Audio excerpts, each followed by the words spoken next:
नमस्कार मित्रों, आप देख रहे हैं पांचाल न्यूज़। जनपद में प्रथम बार वाटर वुमेन शिप्रा पाठक का आगमन हुआ। पूरे देश में जल संरक्षण, वृक्ष संरक्षण, पर्यावरण के लिए अनवरत कार्य करने वाली वाटर वुमेन शिप्रा पाठक का जनपद में आगमन हुआ। जनपद की सीमा पर फर्रुखाबाद विकास मंच के जिलाध्यक्ष भैयन मिश्रा, संपर्क क्रांति परिवार की जिला संयोजक रामा अग्निहोत्री, जिला अध्यक्ष सोनी शुक्ला, राधा शुक्ला, बड़ी संख्या में लोगों ने स्वागत किया। वहां से वह माधोपुर स्थित जैन वाटिका में पहुंचकर 151 पौधों का वृक्षारोपण किया, जिसमें आम, पीपल, जामुन, आंवला आदि पौधों का रोपण किया गया।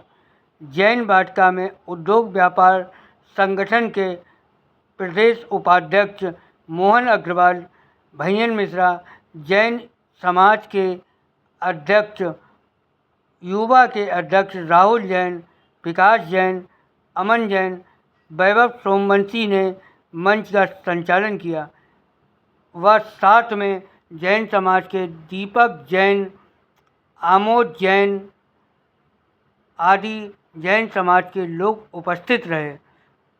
वहाँ पर मोहन अग्रवाल समाज सेवी ने अपनी बात रखकर लोगों को बताया कि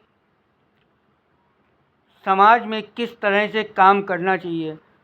सुनिए और कुछ क्या बताया समाज सेवी मोहन अग्रवाल व वाटर वुमेन शिप्रा पाठक जी ने। सुनिए क्या कुछ कहा उन्होंने। पावन जैन वाटिका में माँ भागीरथी के तट पर उपस्थित हमारी बहन शिप्रा पाठक जी, जो कि एक त्याग की मूर्ति हैं। अभी हमारी जो बहन है उन्होंने भगवान राम के जीवन का एक उद्गार छोटा सा सामने रखा। तो हम बस यही कहना चाहेंगे, जो सबसे प्रमुख बात है कि जीवन में इस धरती पर, इस पूरे ब्रह्मांड में उसी व्यक्ति का सम्मान होता है जो त्याग करता है और दूसरों के लिए जीता है। आज हमारे बीच में शिप्रा बहन जी उपस्थित हैं। इन्होंने बहुत अच्छे परिवार में, सक्षम परिवार में जन्म लिया। आपकी दादी दातागंज से विधायक रहीं। आपके पिताजी भी जो है बहुत समाज सेवी हैं। और शिप्रा बहन जी ने भी इंग्लिश से एमए किया और उसके बाद अगर वो चाहती तो अपने जीवन के विषय में सोचती, जैसा कि हर व्यक्ति सोचता है।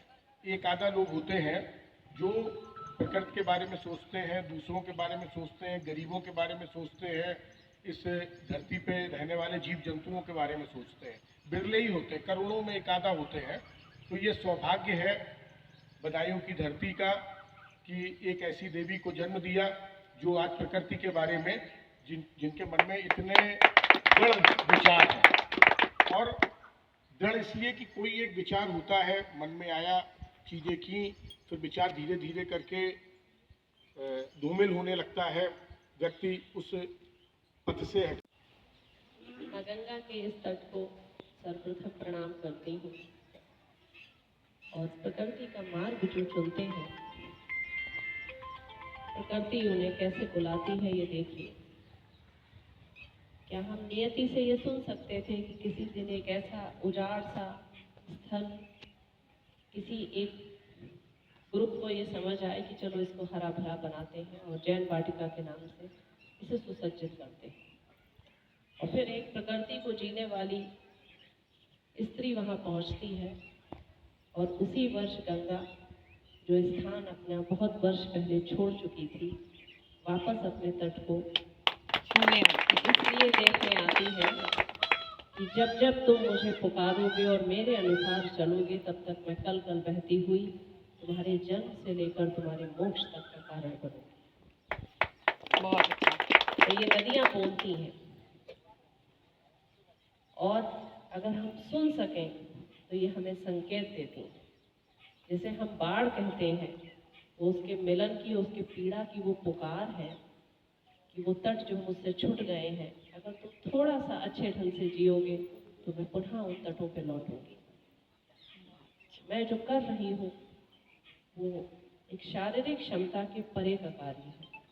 अतः ये कहना कि मैं कर रही हूँ, ये बहुत निकृष्ट शब्द हो जाएगा। ये माँ नर्मदा का उपकार है मुझ पर कि करोड़ों लोगों की जनसंख्या वाले भारत में उसने मुझे अपने लिए चुना। और यही तत्व और यही व्याख्या मैंने अपने अवतारों से सीखी है। राम को हम भगवान समझ बैठे और घर में मूर्ति लाकर पूजने लगे, और हम ये भूल गए ये वो राम थे कि किसी कैकेयी के कहने पर नहीं गए थे, किसी मंथरा के कान भरने पर नहीं गए थे।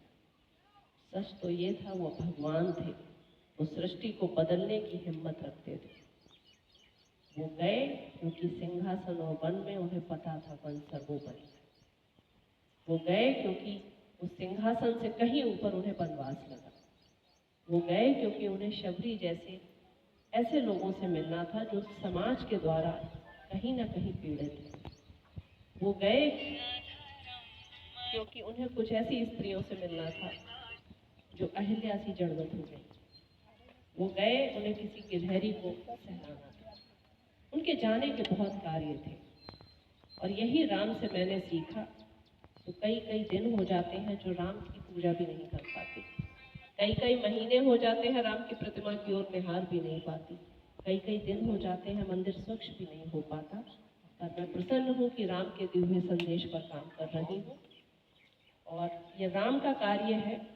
अतः इसमें कई शबरी, अहिल्या, गिलहरी और आप जैसे हनुमान भाइयों की आवश्यकता मुझे पड़ेगी, जो जब जब कोई रावण इस मार्ग पर मेरा कंटक बनेगा तो उसके आगे आप लोग गदा पकड़ के खड़े हो जाएंगे।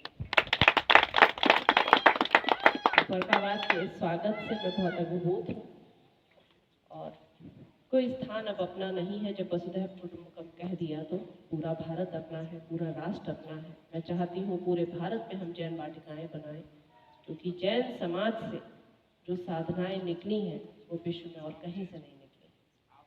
इतना कठिन तप, इतना कठिन संयम, जो अपने लिए एक क्षण भी नहीं जीते, जो हर समय ये सोचते हैं हमसे एक चींटी भी ना मर जाए, जो इतनी सावधानी से जीवन बिताते हैं, अगर उनके हाथों हरियाली संभाली जाएगी तो वो हरियाली कम समय में अधिक विस्तार पाएगी, क्योंकि राम को तो कण भर संभालना होता है और सृष्टि संभल जाती है।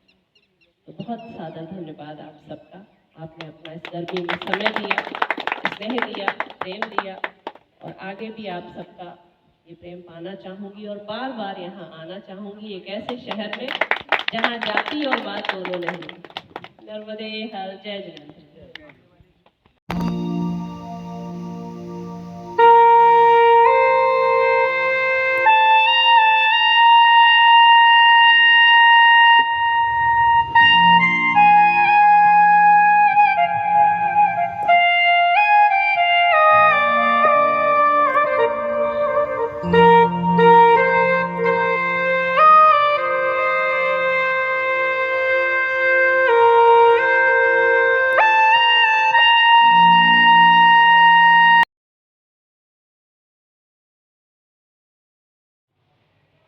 नेहा नर्सिंग होम व समस्त स्टाफ की तरफ से समस्त जनपद वासियों को 15 अगस्त व कृष्ण जन्म उत्सव की हार्दिक शुभकामनाएं।